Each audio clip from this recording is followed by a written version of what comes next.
BNP নিজেদের কামড়াকামড়িতে 200 জনকে মারে ফেলাইছে নিজেদের কর্মীরা। আমরা শাসক হইতে আসি নাই, শোষক হইতে আসি নাই, আমরা জনগণের সেবক হইতে এসেছি। তারেক রহমান 17 বছর পর বাংলাদেশ দোষীল, অনেক আশা ছিল। ও সে কহিল আই হ্যাভ আ প্ল্যান, আমার একটা পরিকল্পনা আছে, খুব খুশি হলো। কিন্তু কয়েকদিন যাইতে না যাইতে তারেক রহমান যাদেরকে বিএনপির পক্ষ থেকে মনোনয়ন দিছে, খাতা কলমে প্রমাণ হিসাব করেছে, এর মধ্যে 15 জন হল ঋণ খেলাপি। ঋণ খেলাপি মানে কি? ব্যাংক থেকে লোন দিছে, লোন লেহেনের টাকা মারে দিছে আর জীবনও দেয়নি। ওই 15 জন ব্যাংক থেকে যে টাকা মারে দিছে, কার টাকা? জনগণের টাকা। কার টাকা? ভয়ঙ্কর কথা হল ওই 15 জন মিলে ব্যাংক থেকে জনগণের 6000 কোটি টাকা লুটপাট করছে।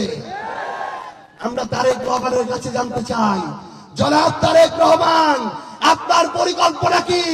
যারা এখনো এমপি হয় নাই, ক্ষমতায় যায় নাই, তারা যদি ক্ষমতায় যাওয়ার আগে 6000 কোটি টাকা লুটপাট করে, তাদেরকে দিয়ে নির্বাচনের পরে আপনি কত হাজার কোটি টাকা লুটপাট করাতে চান?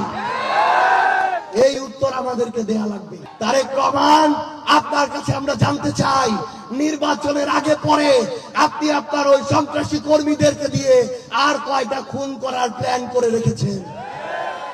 আমরা স্পষ্ট করে একটা কথা বলি, এই বিগত 1.5 বছরে তোমরা তোমার কামড়াকামড়িতে, বিএনপি নিজেদের কামড়াকামড়িতে 200 জনকে মারে ফেলাইছে নিজেদের কর্মীরা। তারেক রহমান, আপনি আপনাদের ওই নিজেদের কর্মীদের অন্তর্ক্রন্দল থামান, নিজেদের কর্মীদেরকে মারাটা থামান। বাংলাদেশের সকল মানুষকে নিজেদের কর্মী মনে করে এই খুনাখুনি যেটা চালু করেছেন, সেটা আপনার বন্ধ করতে হবে। আজকে যদি আমার কথাগুলো এখানে বিএনপির কোন ভাইও শুনে থাকেন, আমরা আপনাকে নিশ্চয়তা দিচ্ছি, ইনশাআল্লাহ আপনি যদি ধানের শীষেও ভোট দেন, এই আসনে যদি শাপলাকলিও বিজয়ী হয়, পরের 5 বছর আপনি আমাদের দ্বারা কোনোদিন অন্যায়ের শিকার হবে না, ইনশাআল্লাহ। আমাদের কোন নেতা কর্মী যদি আপনার সাথে একটা খারাপ কথা বলে, খারাপ আচরণ করে, আমরা তার বিরুদ্ধে ব্যবস্থা নিব, ইনশাআল্লাহ। আমরা কামড়া কামড়ির রাজনীতি করতে আসি নাই, প্রতিহিংসার রাজনীতি করতে আসি নাই, আমরা জনগণের জন্য কাজ করতে এসেছি। আমরা মনে করি এই পদগুলো নেতাগিরি করার জায়গা না, এই পদগুলো মহান সৃষ্টিকর্তার পক্ষ থেকে একটা আমানত। আমরা এই আমানত রক্ষা করতে এসেছি। আমরা শাসক হইতে আসি নাই, শোষক হইতে আসি নাই, আমরা জনগণের সেবক হইতে এসেছি।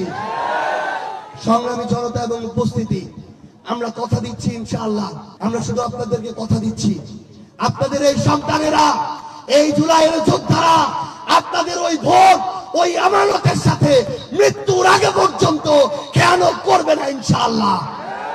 আমরা আমাদের জীবনের শেষ রক্তবিন্দু দিয়ে আমাদের সহযোদ্ধা, আমাদের শহীদদের সামনে রেখে, আমাদের শহীদ শরীফ ওসমান হাদি ভাইদের সামনে রেখে, আমরা আমাদের ওই আদর্শকে সামনে রেখে মানুষের জন্য, ইনসাফ প্রতিষ্ঠার জন্য, এই পঞ্চগড়ের জন্য জান দিয়ে কাজ করে যাব, ইনশাআল্লাহ।